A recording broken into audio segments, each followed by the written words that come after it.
Hey, what's up, guys? S4EP10 here. Now, who's Orlando Pirates' most important player? Let's go. That's how it goes? They keep asking about the best when they know it's me. Okay.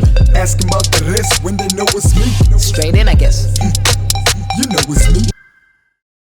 Orlando Pirates are MTNA champions again, and again. 3 times in a row, they created history. First team to ever do it in domestic cups. Well done. Well done. But I noticed something, right? I was watching the game and noticed, and I see the players playing and they lifted the trophy, which was great.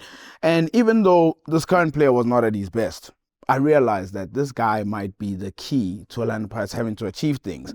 He was not the best player on the pitch over the weekend, no doubt. But overall, he hardly gives you a game where he's under 7 out of 10 for me. And it's not China, no. It's not Olisanda, no, it's not him. It's not Mufokeng. It's not even Maswangani. No, it's Monapule Saleng. Jeez, Monapule Seleng, the problem child. This is the guy that if Orlando Pirates are going to win the league, they need him to be in top shape. They need him to play every single game. And he's already got 5 goal involvements in 9 games. And look, I don't want to just solely put it down to the fact that he's got assists and goals. It's the fact that defenders don't like playing against him. And also, he brings others into play. He is like the Mo Salah of Orlando Pirates. He's the one who is always contributing in some kind of way. If Salah goes away from Liverpool, you don't know if they make it into the top 4. This guy, if Pirates are going to win the league, it's going to be due to his efforts, because I can confidently say that if this guy does not play, if he's out of Orlando Pirates, I can tell you now they will not win the league. In fact, they will finish behind Mamelodi Sundowns by a little bit of a distance. But with him in the side, they could be very competitive. Will they finish above Sundowns? I don't know. But all I know is that if he stays fit, it's going to be a competitive season. He's a broadcaster, he's a presenter, and he's also the host of Idiski Dine. Obi knows. He's here. Yeah. 5 cups, right, for Orlando Pirates. Is Jose Rivero a Orlando Pirates legend? Another big guest on Playing the Field with Chicks. I tell you something, man. This guest, I once had him on the phone. This time around, we're doing Zoom. I had to see him. I had to see his face. A broadcaster, a presenter, and also the host of Idiski Dine. That's amazing. And he loves football and he loves Liverpool. Obi knows. How are you doing, sir? I'm good, thanks yourself, Mr. Sheikh Rampedi. It's always an honor to be in your presence, and thank you once again for calling me through. Hey, man. So you say you're the biggest Liverpool fan, yeah? Hey, my man, you can say the biggest, you can say #1 fan, whatever you want to say, my brother. I've been behind this team through the tough times, So hey, it's good to be on, a better leaf of life right now. So yeah, I'm enjoying it. No, man, I'm glad you're enjoying it. I saw your profile on social and I wanted to ask about this. I'm not sure in terms of what you mean by that. What is #Project Molemela? Hey, that's a great question. That's a great question, Mr. Sheikh Rampedi. Project Molimela. I'm as you might know that I'm a very big Bloemfontein Celtic fan. Coming from Bloemfontein myself, I feel like I owe it a lot to the way of life that Bloemfontein Celtic gave me. To be the person that I am, I'm a person who never gives up on what I believe in. I'm a person who never gives up in life in general, And if you think about Bloemfontein Celtic, we've always been masokolar, we're always getting the bitter end of the stick. So now, I'm hoping that with the strides that I'm making in life, one day I can be able to bring back Bloemfontein Celtic to the people of Bloemfontein, because I am what I am because of the club, So it's a dream that I have. Hopefully one day, if it's not myself as well, it might be someone else who does it. But that's my hope and ambitions, to one day be in a position where I redo what Ntate Molemela did, and God rest his soul, just to live on his legacy. So yeah, hopefully one day, Mr. Sheikh Rampedi. Jeez, man, that's a deep story. I didn't think it was that, but I'm glad I actually asked so that I can find out even more. But I mean, there's a team that's playing at that stadium of yours this season, and you're not supporting them this season. I've visibly been supporting them. In all honesty, I was not really going to support. I'm saying Marumo Gallants. Are you supporting Marumo Gallants? Yeah, Marumo Gallants. Yeah, 100%. Marumo Gallants. Yes, I've been visibly supporting them. But at the beginning, I was a bit skeptical about the project. If you do remember, there was a season just before they got relegated. They reached the CAF Confed semifinals. And that season they were promising the people of Bloemfontein that they're going to specifically Dr.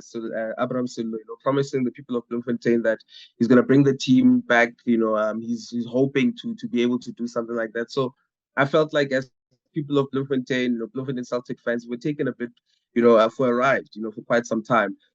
So it was a bit skeptical of me to support them at the beginning, but I saw that they brought in the likes of Busilo and Dona, and they're doing a lot of outreach in Bloemfontein. They're bringing the community together, which is exactly what Bloemfontein Celtic was all about.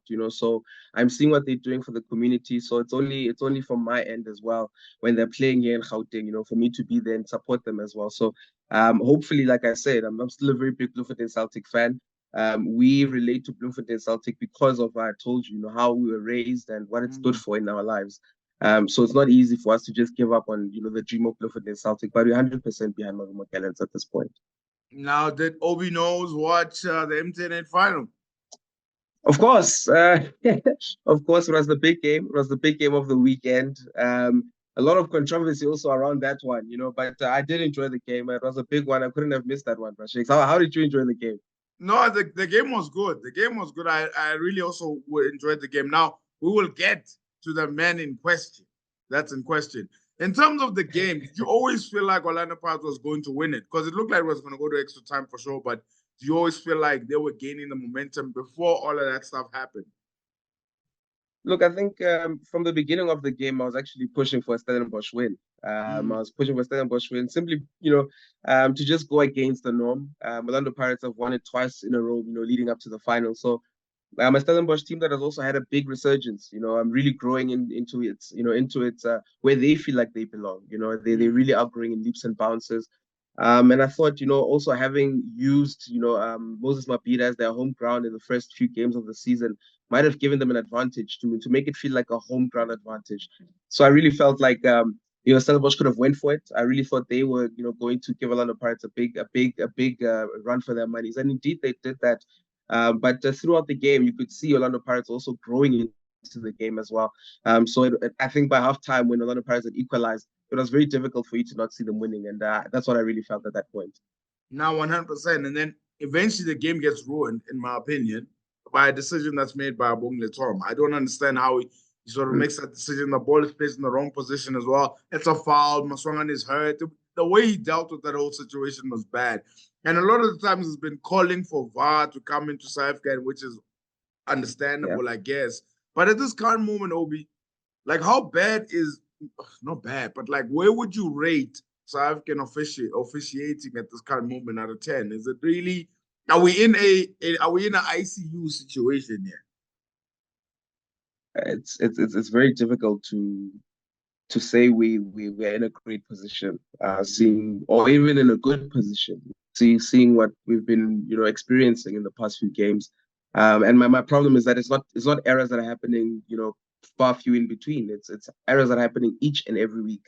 So it's very difficult to stand for referees at this point, and we understand that the referee is only one individual. He's human after all, but we need to look at the people that are in charge of these things, and why are they not creating a space where these people can also empower themselves to be better than they are. But the referees also need to take the responsibility of their actions. So I'd really put it below a 5%. I mean, in fact, below a 5 rather. Because of what we've really been experiencing, it's very difficult to be happy with what we are getting.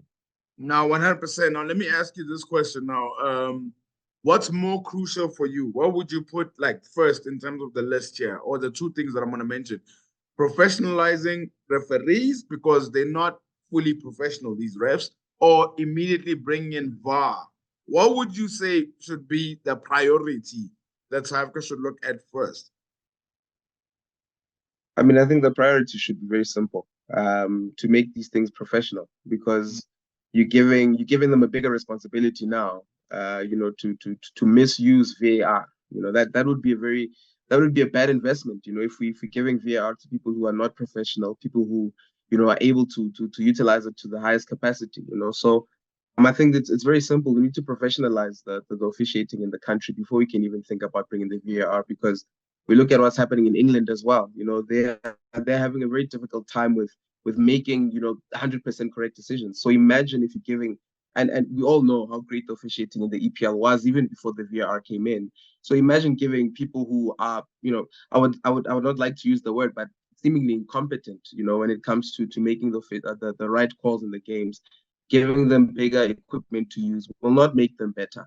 It will actually make, a big digression in our football. So I really hope that we make the right step, which is to professionalize the officiating in the country. Nah, man, I fully agree with that. And my thing is, before I get on to Jose, because I have questions regarding Jose and Steve Barker, I think we also have another problem here. Not only do we have to deal with officiating that is not necessarily great, not only do we have to deal with the fact that we don't have VAR and they're not professional, that, but one thing I picked up over the weekend, despite that very bad call, I called out the referee, for example, for making such a poor decision. But eventually there were insults that were hurled, and a lot of the Pirates fans were just like, you're a hater, you're this. But it's a general norm that I'm seeing where like fans don't have a problem with bad officiating. And the problem comes in when it just happens to their team. And is that like an error that we're making as football fans where we're just like, we're not wanting what's best for the game. We just want our teams to only win by any means how. There's this thing of we are benefiting and we're not ashamed. Exactly.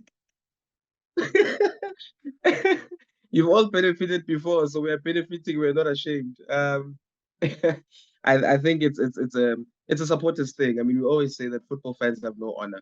Really, we have no honest football fans. But if we're being honest, it will only be the best, to do that. And honestly, myself, Shakes, just maybe even before the season started, I was not so much for VAR in the country. If I'm being honest, I was not so much for VAR in the country. I still felt like there was something that was still raw about our football that I enjoyed. A call is made by the referee, chai, chai.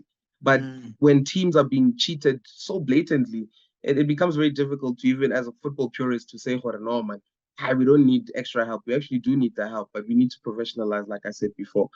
So the football fans, we need to be honest as well at times. It's very difficult to not feel, as a football fan, to not feel bad for Stellenbosch because of the story behind the team. The way they've reached this final, the way they performed in the past few seasons, and to be cheated the way that they were, precisely about the Orlando Pirates. But the officiating, it really doesn't sit well with most fans around the country. Not because we're not Orlando Pirates fans, but mostly because we are football fans at the beginning. No, 100%. I mean, that's how I felt. And with the fans I spoke about, and I get the fan sentiment in terms of like they're supposed to be happy with regards to like if their team is benefiting and all that, which is fine. But also as an industry, media, journalists, pundits, like, should we be calling out that even more so that we try to stamp it out? What do you think? Do we have a responsibility to call it out a lot more? I think it's everyone's responsibility to call it out. It really is everyone's responsibility. I mean, I've seen, team bosses, team coaches, players as well. Everyone is complaining. It's everyone's responsibility as a football community to make sure that our game is cleansed.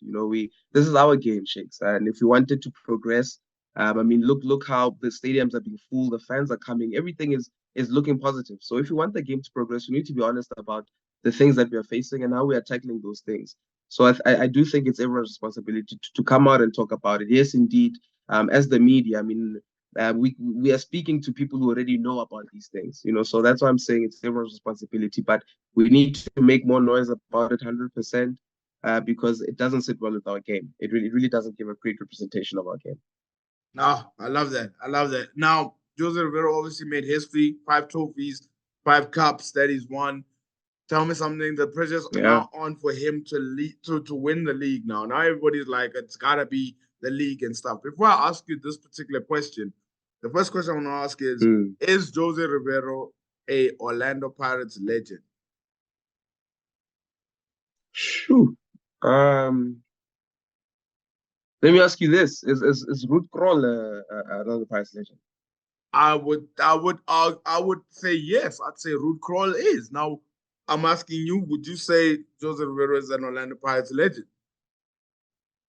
Okay, let's bring it a bit lower. Let's say Gordon Egerson. He brought a league title for the first time in a very long time. Would you consider him a Pirates legend? Then why not Jose Riviero? I think for what he's done at Orlando Pirates, 5 league trophies and I mean 5 trophies rather, might be domestic, but 5 trophies in 3 seasons is a very good feat. It's a very, very good feat. I really think he can be really considered a lot of Pirates legend. And what will only certify it is, of course, the league title. But I really hope he has a very good run in the CAF Champions League. I think his team deserves to be there. And being a cup winning team, you never know really how far they could go in that tournament. But I think even if he doesn't really do well or not really do well, but even if he doesn't win, any of more silverware this season, I think would be very unfair to not give him his flowers. I think he does fall into, the category of the best Orlando Pirates coaches that have been there. It would be very difficult to deny him that legendary status from here on. Now, back in school, the two biggest subjects was English and maths, in terms of people who are trying to make sure that you pass those. So now, Obi, if you're passing history, if you're passing design, if you're passing arts and culture, if you're passing science, but for some reason you're not passing English and mathematics. Now, the question I'm trying to ask is that, like, Joseph Riddle, how would Joseph Riddle be seen if he was to never win the league, but he wins cups only? I mean, he has to win the league now, right? I think, look, this is the season he needs to win the league. I think he also knows it. I mean, I've heard him say it also that, he felt like these five trophies, he would change them as well, sort of, for a league trophy, but he's not downplaying his success. I'm not downplaying his success. I don't think anyone should downplay what he's been able to do with Orlando Pirates. For a long time, Shakes, for a very long time, Orlando Pirates have been the only team, pound for pound, player for player, that can go against Mamelodi Sundowns. Yeah. And I think, Jose Riviero has brought that very much to light at this point. And I think looking at what Sundowns could be going through, I mean, we don't know really what Mangoba now is going to do because he's managed to switch around all the criticism around his game, around his team. So we're waiting to see, how competitive will Pirates push, but I must say, after seeing what they did to Richards Bay, those are the games that you need to win. Scrappy games where you're not playing very well, and that's what you need to do, and that's what they were doing last season. So let's see what they do. Definitely, the pressure is on for him to win the league title, but once again, I'll say his legendary status is not going to be determined by that. Because I also do think that even if he stays for 2 more seasons, he will definitely win the league title if Pirates continue to play the way they are playing under Riviero. Yeah, no, I mean, he's obviously changed the mentality of that football club, and also I'm just desperate for him to win the league. A few questions that is left. Tell me, the Steve Barker right now, as it currently stands right now, where does Steve Barker rank in terms of South African coaches? In the league, or what do you mean? Right now, let's go about let's go in the league. Let's go in the league. Where would you say Steve Barker ranks? I mean, in the league, it's very difficult to not give him number one.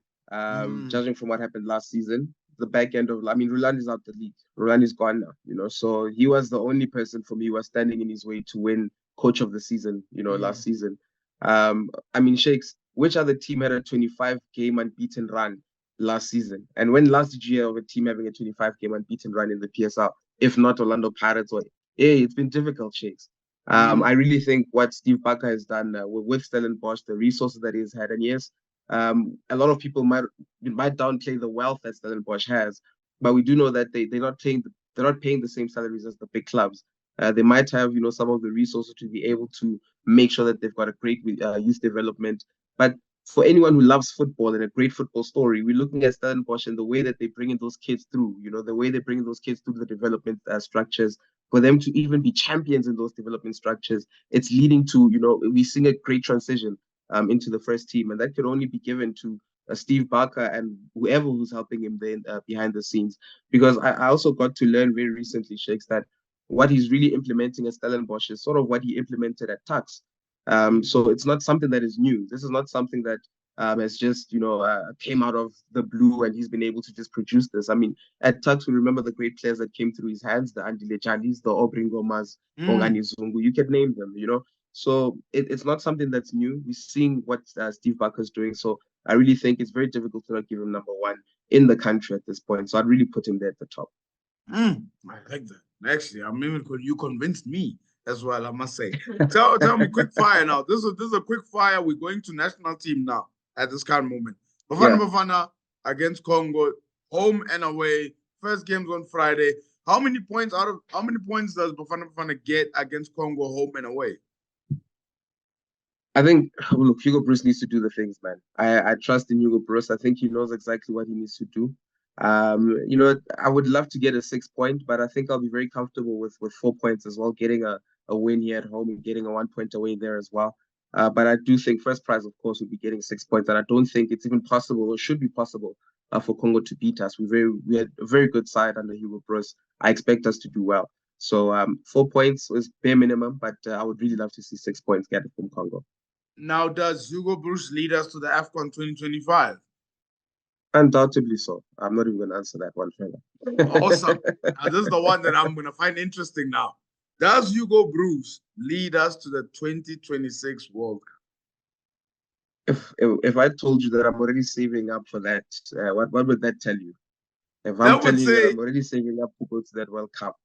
And this would also say that Obi is confirming that Hugo Bruce will be the oldest coach to ever coach at a World Cup in 2026. Bang Shakes. Bang. They know I've been believing in this man from day one. I've been behind this man from day one. Even I'll send you a picture where I did an interview with him when he was in his first few months as the coach. I'm a big fan of Hugo Bruce. I believe in his works. I've never criticized his work. Even when he does wrong, we do criticize, but I think through it all, he's done perfectly well. So he will lead us to the AFCON. He will lead us eventually to glory, hopefully, as well at the AFCON. But most importantly, the World Cup, like you're asking, we are going to the World Cup, Shakes. Best believe, and I'm saying that today, we are going to the World Cup, Shakes. Yo, one thing I love about Zoom, guys, is that you can record these shows. You can record them, you can keep them, and then you will play them in 2026, and we'll see what happens. Last question I have for you, man. A lot has changed since we last spoke. A lot of football has happened, a lot of improvements. AFCON, really, the last one was really great as well. Pirates having to win the MTN 8, players improving and all that. Where is South African football for you right now as it stands? We still have a very long way to go, Shakes. We still have a very long way to go. But I can't say I'm not happy with the improvement I'm seeing. And that's the only way better. We need to look at where we're doing well, look at where we're doing well as well, and fix from there.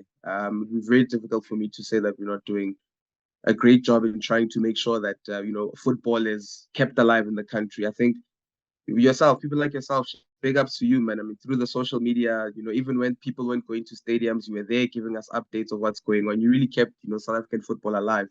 And it's only up to us now to make sure that when the players are playing as well as they are, we really need to go out there and support them. Same as Bafana. We need to go out there and support them as well because they're playing well. What more do we have against them? They're playing very well. They're playing good football. They're entertaining us. Let's go out to stadiums. Let's go out to stadiums and make sure that we're behind the boys because the football is growing.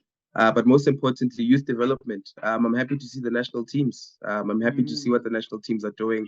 The under 20, congratulations to them. I mean, very confident. Renelo Litsolanyane very recently, before the tournament, he told me they're going to win this thing. So it's great to see the coaches believing in the talent that we have. It's great to see the talent also showing up. Big ups to Shanry Campbell making those steps to go overseas as well to progress their careers. So we're only waiting for the Relais, to win a league title as well. Create some history for themselves before they leave the country because it's looking good, and hence why I believe that as we're looking this good with the young talents we have, 2026, there's no way we're not going to get there. Absolutely lovely, and I love the way that you signed it off. A lot of positive that's happening, a lot of work that needs to be done. Obi, I want to take this time to say thank you, man. I think you're one of the people that I look at in the industry, and I'm just like, snap, he loves his game. He loves football. And the one thing you are better than me at is that you watch basketball. You probably even watch baseball. You watch everything, Wayne. I don't understand where you get the time to watch all this stuff. But the fact that being a student and that you are is something I take from and be like, I have to be as honest as this guy is. And I want to say thank you for being a guest, man. Thank you very much. It's always honored to be around you. Thank you so much, and I hope to see you at the games very soon. Let's meet up at the games and have a good time. No, 100%. I was at Sundowns and Chiefs, our Chiefs and Sundowns. I was there, and you will see me a lot more this season, no doubt. And you mustn't sit there by the VIPs. I know you, Shakes, you and your boys there. You like to be sitting there with the VIPs there. Come and sit with us here with the fans. You must enjoy the games. I will definitely be joining you this season, my man. All right. No. Thank you so much, Shakes, for having me. And great work with your show as well, man.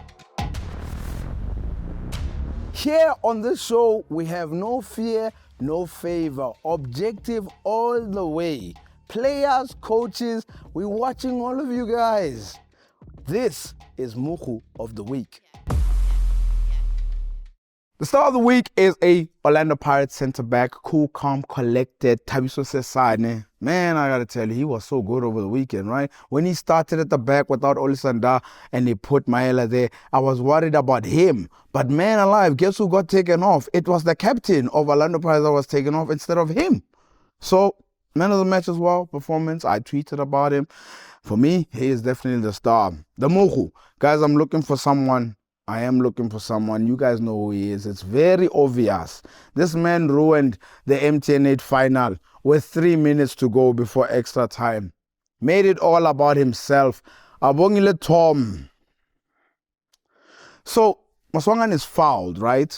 He's fouled, he's in pain, and he blows the whistle. But now the ball is rolling a distance, and Orlando Pirates decide to restart the play because they're obviously trying to get an advantage to score a goal, and which they do that. But he carries on play instead of trying to pull it back. And unfortunately, Stellenbosch were not in position to defend it. And I couldn't believe it. I don't even blame Orlando Pirates because players are like that. They're going to try to take advantage. But the man in the middle decided to make it all about himself. Mr. Abongile Tom, let me ask you a question. Would you have done that in the World Cup final? Would you have done that at AFCON? I don't think you would have done that. And you were a FIFA accredited referee making such amateur decisions. I don't know why, man. I don't know why. Nobody wants to talk about the ref. And I don't know if you know this. Nobody wants to watch the ref. We want to watch the players. We want to watch the goals, the saves. But because of what you did over the weekend, you are definitely the Moegoe of the week. Placing the right bets on the right games. Win big with Shakes Rampedi on Bet of the Week. Guys, can you believe it? Like, we are going into an international break. Like, we're not at international break just the other, like, it was just there now. Now we're here again. I mean, I'm trying to place bets and they're telling me, sorry, the next club games are only on the 25th of October. But we found games. We found them somewhere. It was AFCON qualifiers and as well as the Nations League.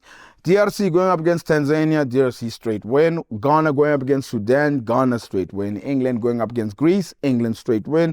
Israel going up against France, France straight win. Algeria against Togo, Algeria straight win. And the last game, Zambia going up against Chad, Zambia straight win. Obviously, you can see it's obvious wins. I mean, I'm not trying to go heavy on this one. I'm waiting for club football to get back. The odds are 5.87. And I know you want to win with me. And I'm saying, people, let's win. But you have to. You have to click on the link below. Remember to practice responsible betting at betway.co.za. We have reached the end of the show, ladies and gentlemen. Bafana, I want to speak to you guys. We're playing against Congo, Brazzaville, home and away. I only got one message. One message only. Nothing less than 4 points. I want 3 here, and the least I will take when you go away is 1. But before you guys do fly out, don't forget to like and subscribe and hit the notification bell so you're notified for future episodes.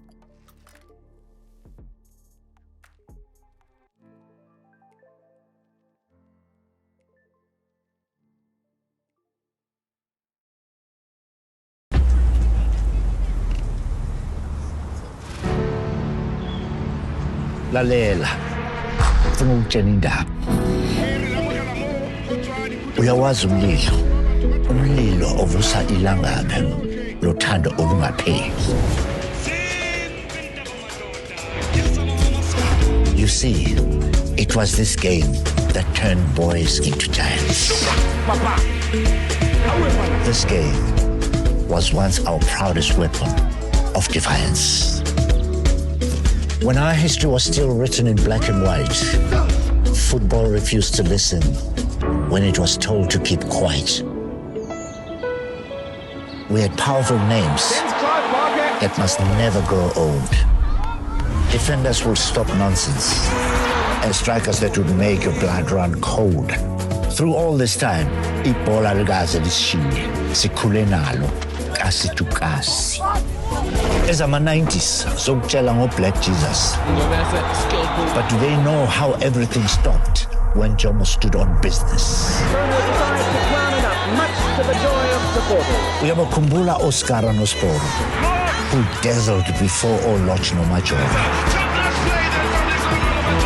Even today's aces inherited the name from those who came before. All of them are legends forevermore. But we can't only look back at what was done before. Just remember, these vast arenas used to be nothing but despair and dust. In football, forever we trust. Usabutha lo mlilo. Buza kwabaziyo, bazokutshela. Lisegazini, forever.